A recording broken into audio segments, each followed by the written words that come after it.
Hello, and welcome to the Eldritch Collection. My name is Aaron Peterson, and I will be your curator.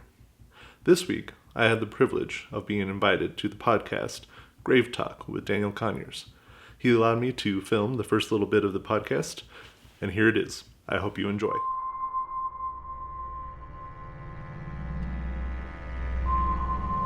One of the greatest struggles for an artist is to outdo every project which came before them. The pressure an artist puts on themselves is far greater than any form of outside expectation. But sometimes, the pressure can be so great, you'd make a deal with the devil to make it stop. Grab your coins for the boatman. This is Gravetalk. So normally there would be music, but there's not music right now, so thank you everybody for tuning in to Gravetalk. I am your host, Daniel Conyer. Unfortunately, Leah and Tyler are not here with me, but I do have a special guest alongside me.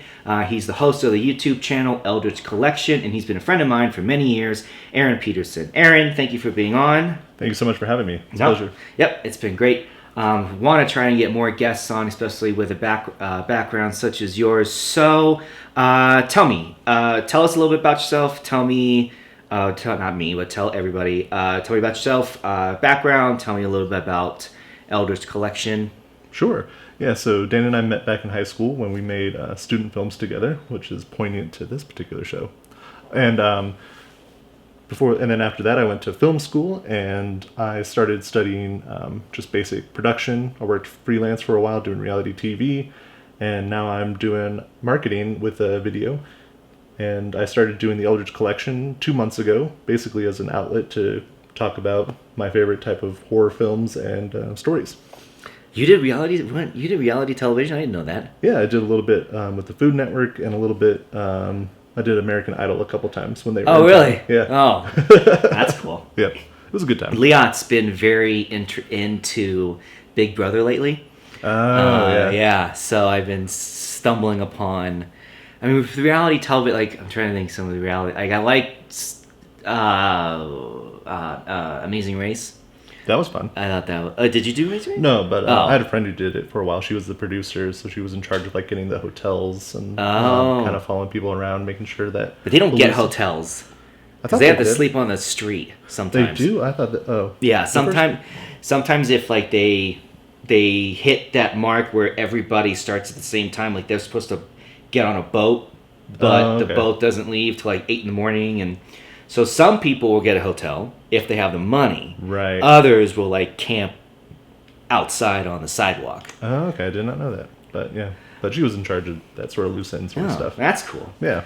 All right. So this week's episode, we are looking at Netflix's new kind of found footage horror film, The First Summoning. And for those of you who are new to Gravetalk, we like to examine each film in its entirety, so massive spoiler alert. If you haven't seen First Summoning, check it out. It's on Netflix. And then come back to see if your thoughts match ours. So, in a nutshell, First Summoning is pretty much about, it's a found footage film about a group of young filmmakers who ventured to this abandoned factory in order to perform a ritual that'll grant them a wish. I mean, the kid says it is like it'll grant them whatever they want, but that's kind of the crux of the kind of your log line or your pitch for this movie. So first, we're going to talk about plot and story. And for those of you who don't know the difference, plot is how it happens,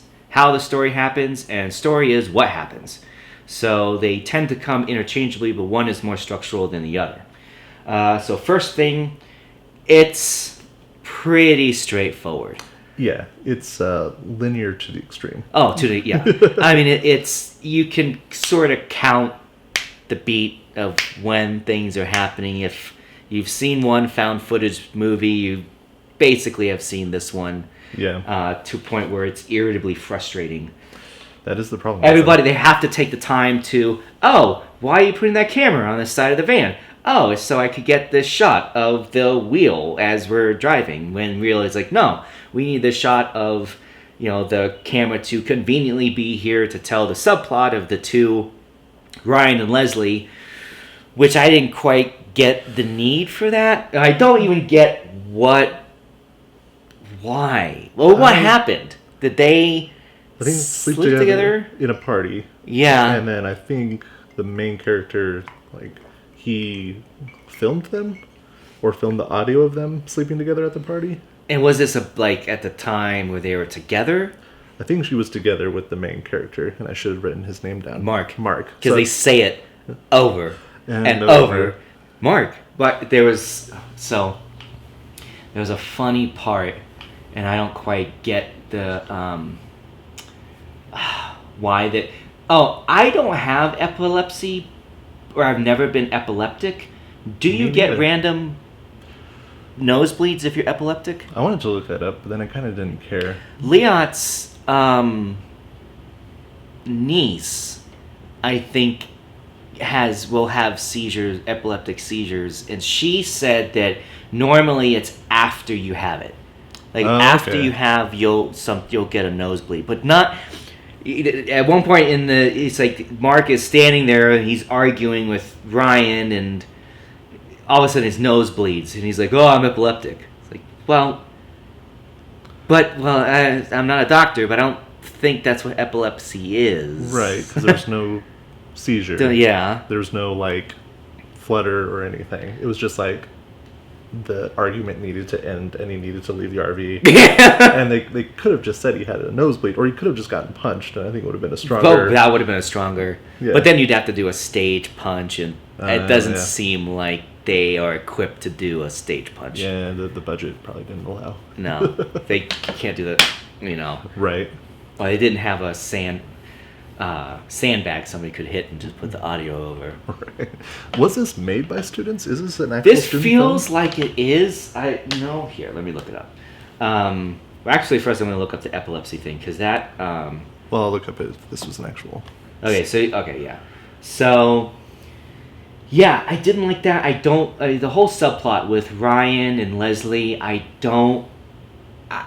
think they had a 30-minute movie, and they needed to make it an hour and a half long, so they decided to just plug in this kind of very cliche teen angst romance.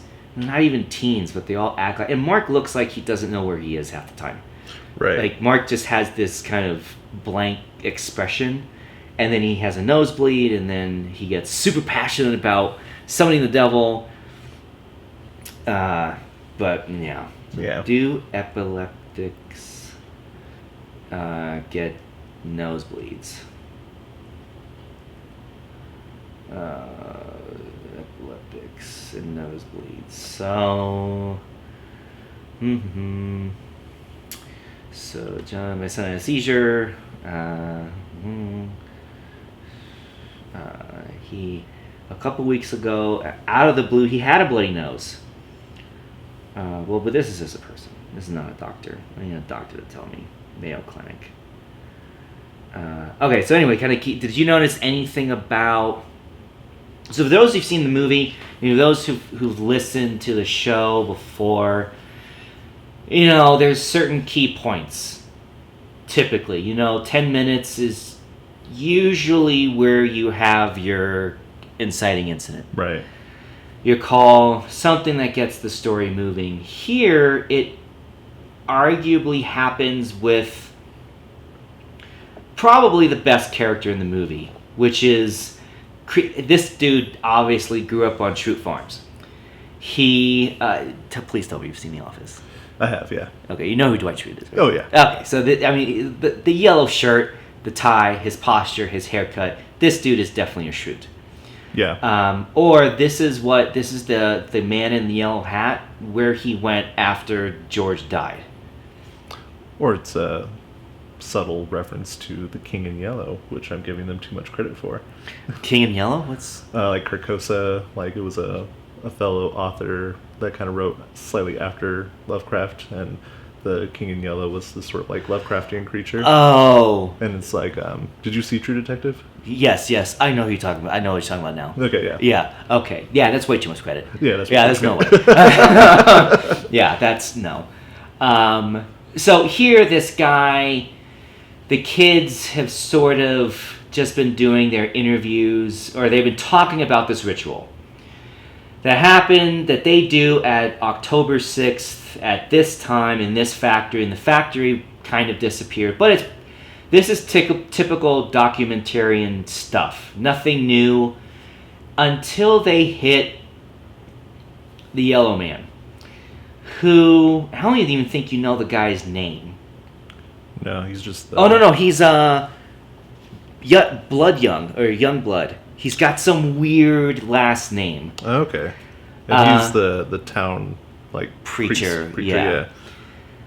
And here it's just a very uncomfortable conversation, but the inciting incident probably has something to do with he alludes that his family has been around long enough to know what happened at the factory and to know about this ritual that they're trying to do. And the ritual never gets a name. You never really know what is involved other than speaking these words that kind of sound like a high school kid submitted in poetry class. Actually, my wife Hannah said that it's almost verbatim one of the spells used in the TV show Charmed. You are kid. Well, that explains it all. Right? Really? We're probably going to get a comment with some Wiccan who's like, no, it's something that we actually say on Sundays. At their breakfast and tea. Mm-hmm. Leon's a big charm person. I'm surprised she didn't pick that up. Shame on her. So then, typically around the 30-minute mark, this can go over and under. It's not exactly 30 minutes, but usually it's around there. About a quarter of the way through. You get, and they call it different things. It's crossing the threshold, change of plans. But basically, this is where everything kind of changes and there's no turning back. Sometimes the no turning back's in the middle. Sometimes it's in the quarter. But here, really the only thing that happens is Ryan just isn't comfortable with this whole thing. It's too much. Well, I mean, they do kind of break the law by sneaking back into the church. But Which, by the way, so you being a cinematographer, do cameras make that much noise? that's the thing that pissed me off. So sorry. Because I use those cameras at work, the Canon C-series cameras. Okay. I use those exact same cameras. And I have held them, I have ran with them, I have plugged in things, and because the microphone fixtures are on the top of the camera on a separate handle that's removable, I have never heard any camera sound. They're very well built. They're very expensive cameras too, and they would never make that sort of like Blair Witchy, crunchy, plastic jingling noise. Yeah. Okay, because I the whole time it's like, okay, I don't know much about the camera, but it's like I don't think, and also those cameras are pretty big. They are. How do you hide behind a tree with those? Or hide them in your robe. Oh, hide in your robe. Oh, yeah. So right? I have no idea because they're big, they're heavy, they're obnoxious.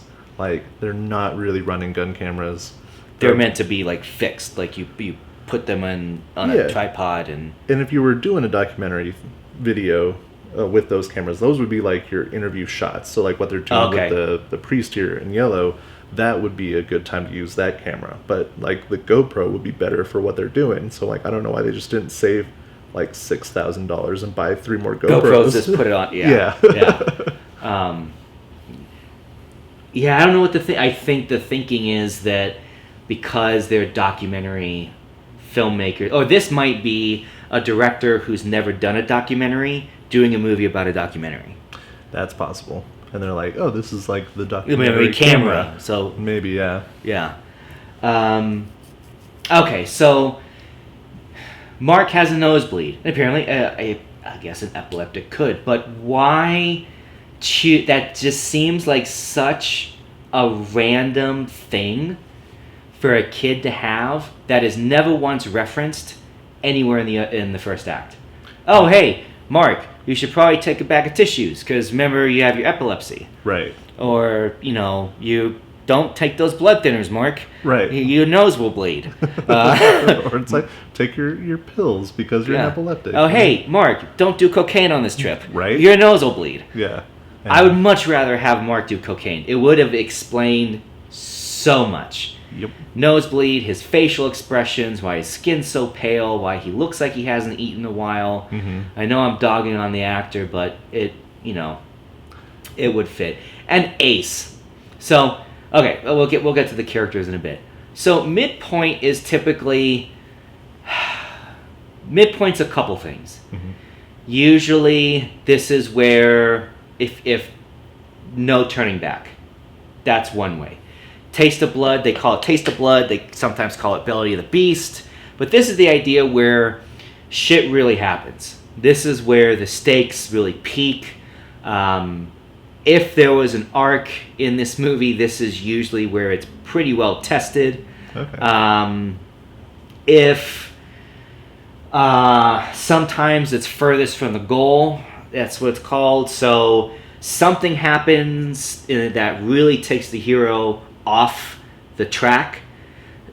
That probably is this. So their van breaks, so now they really can't go anywhere. Right. So now they really have to move forward with the story. They can't turn the van around and go home. Right. So in this movie, this is a no turning back. They're committed. They got to do something. This is a new trend in new found footage films. The drone. Yeah, I mean it's a very popular device in like YouTube creation as well. Like people just love those things. They cost like $1,000, and you can get really cool shots with them. Well, I saw him in the new Blair Witch. They Okay. use that. But my problem is, I like the idea. I don't feel like any of them have used it to their potential. Like so for Blair Witch, for example, when they use the drone, so they're trying to look at the forest, right? It would be neat if somewhere something creepy is just standing there. Right, especially since I've seen some actual found footage things of like people not trying to make a movie but just trying to make a creepy YouTube video, and they do it really well with drone footage. So they'll have like someone in white walk through one of the Right. forest or something. Like they could have done anything like that, So- even if it's just an Easter egg and not everybody sees it. Yeah. So here, he's trying to get footage of the factory that they need to go into. And so this is the place. This is the place they're trying to get to. This is the place they've been talking about to do the ritual, and they have to do it on this day, at this time. You'd think you'd see something. Right. I mean, you end up getting these cult people at the end. It would be cool to tease a bit about what's to Right. come. Even if the character doesn't notice it, have the audience maybe see a symbol or see people maybe walk in. Right. So, and then you just leave it. But the audience knows, shit, there's something in that factory. Or Right. shit, something's going to happen. Right. So you have that tension. It's mild for the middle of the movie, but the point is that it builds as you get closer. Here, there's none of that. Here, it's just, oh, fuddy-duddy, I broke the drone. Right. Which is a thing that actually happens. Like sometimes they just fall out of the sky for no good reason. But there was no added tension. They Yeah. could have cut it and it wouldn't have changed anything. No, yeah. So it's just like, wait guys, we got a drone. Yeah, we got a drone, super expensive. I put it on my credit card. Which I don't understand why he was so upset about not being able to have the drone. It's like, it's on your credit card. You're going to have to pay for it whether it's broken or not.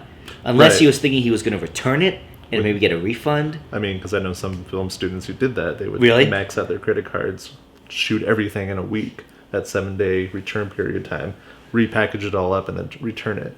Ah, So that's something that, broke college students do. So, yeah, okay. So maybe would have been nice to know that. Would have been nice to hear that, even in the beginning. Right. If he says, I mean, he does talk a little bit about how expensive everything is, but it would be nice to know for, those who aren't student filmmakers, hey, yeah, guys, just a heads up, don't fuck with this equipment, I need to return it. right. Or hey, we have to get this done.